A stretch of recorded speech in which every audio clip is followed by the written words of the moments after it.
Sommeil des parents, ils en manquent encore quand leur enfant a 6 ans. Il faut se faire une raison, quand on devient parent, il faut oublier la grasse matinée et les nuits de 8 heures.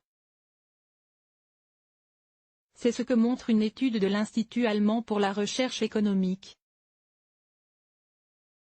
On savait déjà, par une étude anglaise réalisée en 2018, que la première année suivant la naissance d'un enfant, les parents ne dormaient plus, en moyenne, que 4h44 par nuit.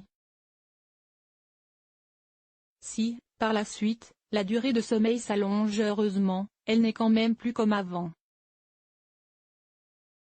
Le plus dur est le premier trimestre de vie de bébé. Le premier trimestre de vie du bébé est le plus compliqué pour les parents, pour plusieurs raisons. La maman, qui vient d'accoucher, peut encore ressentir des douleurs physiques, et les parents doivent aussi s'habituer à leur nouveau statut, ce qui engendre, bien souvent, de l'inquiétude, du stress.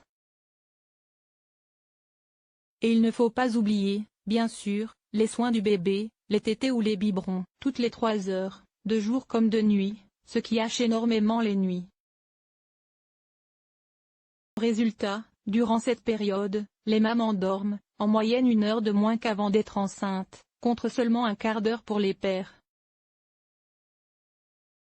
Il manque toujours 15 à 20 minutes de sommeil à 6 ans. Bonne nouvelle, dès que bébé atteint l'âge de 4 à 6 mois, le temps de sommeil des parents s'allonge de nouveau.